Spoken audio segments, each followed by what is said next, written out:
श्री शिवाय नमस्तुभ्याम, हर हर महादेव, जय महाकाल। कैसे हैं आप सभी लोग। देखिए आज का जो ये वीडियो है ना, आप सभी लोगों के लिए बहुत ही ज्यादा खास और विशेष होने वाला है। आपको वीडियो स्टार्ट करने से पहले आपको बता दूं कि पूज्य गुरुजी ने जब ये एक चुटकी हल्दी के जल वाला उपाय बताया था कथा के अंदर, तब उन्होंने कहा था विष्णु पुराण का ये उपाय है जो कि आपको वैशाख के महीने में करना है। और आप सभी को पता है वैशाख का महीना जो है वो शुरू हो चुका है। आपको एक चुटकी हल्दी का जल तुलसी जी में 7 बार छोड़ना है। आपका पूरा परिवार हमेशा खुश रहेगा, आपके परिवार में कभी किसी चीज की कमी नहीं रहेगी। पूज्य गुरु जी की कथा से सुन करके और समझ करके पूरे उपाय को बड़े ही विस्तार से बताऊंगा, परंतु उससे पहले आप सबसे एक छोटी सी प्रार्थना कि जो लोग पहली बार आए हैं चैनल को सब्सक्राइब जरूर कीजिएगा और वीडियो को लाइक करके देवादिदेव महादेव जी का कोई सा भी प्यारा नाम कमेंट बॉक्स में लिखना मत भूलिएगा। इस पूरे वीडियो के अंदर हम लोग 3 महा उपायों के बारे में बात करेंगे जो कि आपको कल गुरुवार के दिन करने ही करने हैं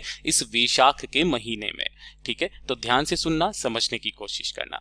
सबसे पहले बात करते हैं पहले वाले उपाय की, जो कि पूज्य गुरुजी ने बताया था। इस वाले उपाय को ये भी कहा था कि ये अलग से आपको जो कटोरी में जल छोड़ने वाला उपाय है ना, ये वही वाला उपाय है धन की प्राप्ति के लिए। अगर आपके घर में धन नहीं आ रहा है, आपका व्यापार है अच्छे से नहीं चल रहा है, अनावश्यक खर्चा बहुत ज्यादा हो रखा है, पैसा बिल्कुल बच ही नहीं रहा है ना, धन को लेकर के काफी सारी समस्याएं आ रही है, कर्जा तक लेने की अगर नौबत आ चुकी है, तो अपने घर में धन की वृद्धि को बढ़ाने के लिए माता लक्ष्मी जी का एक अंश सदैव आपके घर में विराजमान करने के लिए इस वैशाख के महीने में कल गुरुवार के दिन इस उपाय को करना मत भूलिएगा।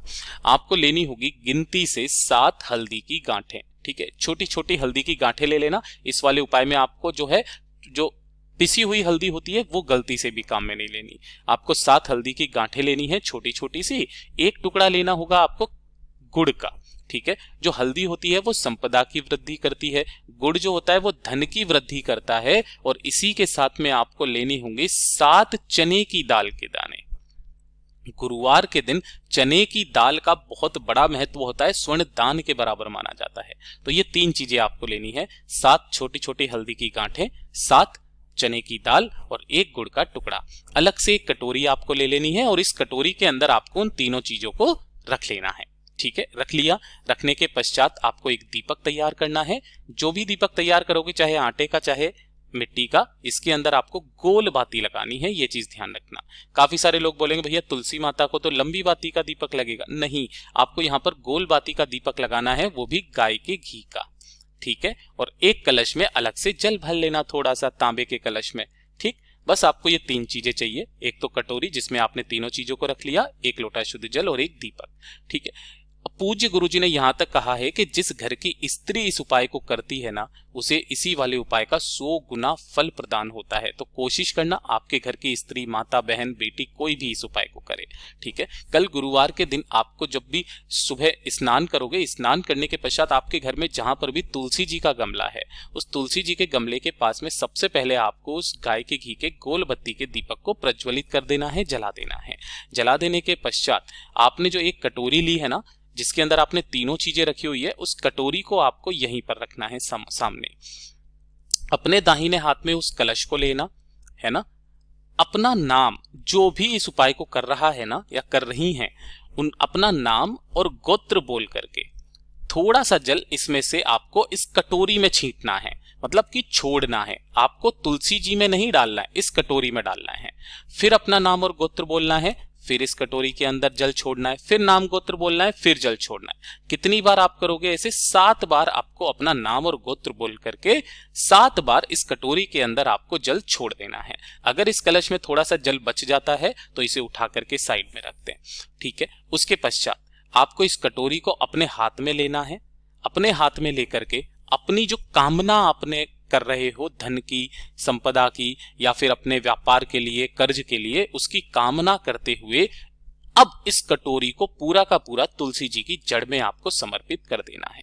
समर्पित कर देने के पश्चात ओम नमो भगवते वासुदेवाय मंत्र का स्मरण करते हुए इस तुलसी जी के गमले की 7 परिक्रमा करना और ढोक दे करके वापस चले आ जाना।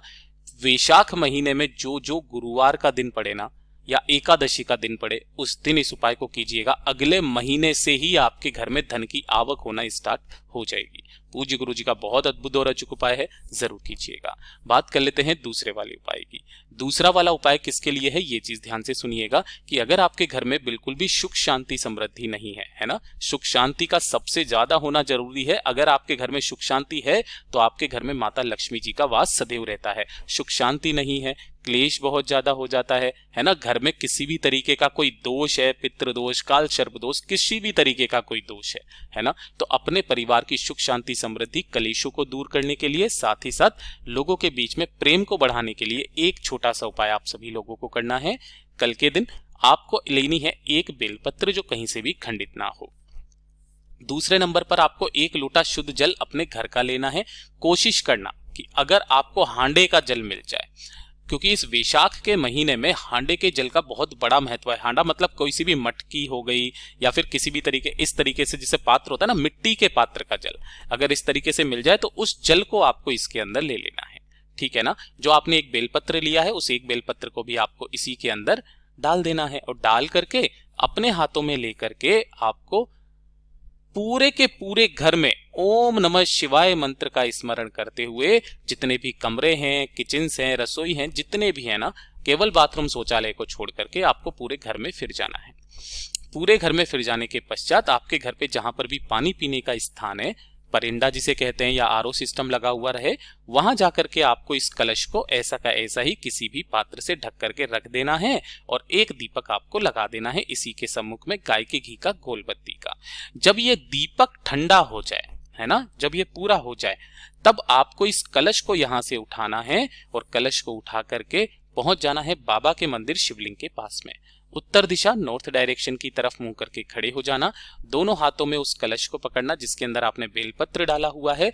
ओम नमः शिवाय, श्री शिवाय नमस्तुभ्यम पंचाक्षरी मंत्र या षडाक्षरी मंत्र का स्मरण करते हुए इस पूरे के पूरे जल को आपको शिवलिंग पर समर्पित कर देना है, बेलपत्री के साथ ही।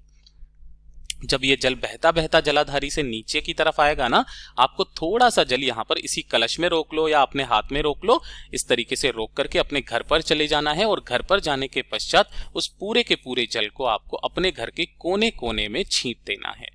देखिएगा, इस वैशाख के महीने में जो भी गुरुवार का दिन पड़े, सोमवार का दिन पड़े, एकादशी का दिन पड़े, शिवरात्रि का दिन पड़े या प्रदोष का दिन पड़े, केवल इन दिनों में, वैशाख के महीने में करके देखिएगा, आपके घर में जीवन भर सुख शांति समृद्धि बनी रहेगी। पूज्य गुरु जी का बहुत अद्भुत और अचूक उपाय है, जरूर कीजिएगा। बात कर लेते हैं तीसरे वाले उपाय की। जो तीसरा वाला उपाय है वो किन लोगों को करना है, ये मेरे उन सभी भाई बहनों के लिए है जो कि नौकरी के लिए तलाशी कर रहे हैं। नौकरी के लिए कर रहे हो या अपने व्यापार को आगे बढ़ाने के लिए कर रहे हो, व्यापार खोलने की कोशिश कर रहे हो लेकिन वो चल नहीं रहा है, धंधा बढ़ नहीं रहा है, नौकरी में तरक्की नहीं मिल रही है, तो अपनी नौकरी में तरक्की या नौकरी को लगाने के लिए, व्यापार को उन्नति पर ले जाने के लिए इस वाले उपाय को किया जाता है। और इस वाले उपाय को वैशाख महीने के सभी गुरुवार को आपको ये उपाय करना है। देखिए, आपको क्या करना है, एक लोटा शुद्ध जल अपने घर का ले लेना, एकदम ताजा जल, ठीक है, और इसी के साथ में आपको लेने होंगे 7 तुलसी के पत्ते, है ना, 7 तुलसी के पत्ते। थोड़ा सा उपाय अलग है ये एकादशी वाले उपाय से, उसमें 11 तुलसी के पत्ते लेते हैं, इसमें 7 तुलसी के पत्ते आपको लेना है और इन सातों के सातों तुलसी के पत्तों को अपनी मनोकामना कह करके इस वाले कलश के अंदर आपको डाल देना है। और इस कलश को लेकर के आपके आसपास जो भी भगवान श्री हरि नारायण विष्णु जी के स्वरूप का मंदिर हो, चाहे वो राधा कृष्णा जी का मंदिर हो, चाहे सत्यनारायण जी का मंदिर हो, राम जी का मंदिर हो, लड्डू गोपाल जी का मंदिर हो या विष्णु जी का ही मंदिर क्यों ना हो, वहां पर पहुंच जाना। वहां पहुंच जाने के पश्चात आपको इस कलश को उनकी चौखट पर, उनके सम्मुख में आपको यहां पर रख देना है, अपनी कामना कह करके रख करके आपको इस मंदिर की 7 परिक्रमा करनी है। कितनी परिक्रमा करोगे? 7 परिक्रमा करनी है, अपनी कामना अपने मन में बोलते हुए 7 परिक्रमा करना। और इस कलश को यहां से उठा करके आपके आसपास जहां कहीं पर भी पीपल का पेड़ मिल जाए वहां पहुंच जाना है ना। और पीपल के पेड़ में आपको यहां पर पहुंचने के पश्चात पिपलेश्वर महादेव के नाम से उस पूरे के पूरे जल को समर्पित कर देना। किन के नाम से करोगे? पिपलेश्वर महादेव के नाम से यहां पर जल समर्पित करना है, ठीक है। जल समर्पित करके ढोक दे करके वापस घर के तरफ चले आ जाइएगा। जैसा पूज्य गुरुजी ने बताया ना, बिल्कुल उसी तरीके से आपको बताने का संपूर्ण प्रयास किया। कोशिश किया कीजिए। एक या दो बार में अगर फल ना मिले तो लगातार कोई से भी एक उपाय को फॉलो कीजिए, आपको निश्चित उसमें सफलता मिलेगी। पूज्य गुरु जी के सभी उपाय बहुत ही ज्यादा खास और अद्भुत है, जरूर कीजिएगा। जैसा गुरुदेव ने बताया वैसा आसान भाषा में आपको बताने का संपूर्ण प्रयास किया। वीडियो पसंद आया हो तो लाइक जरूर करना, चैनल को सब्सक्राइब जरूर कीजिएगा।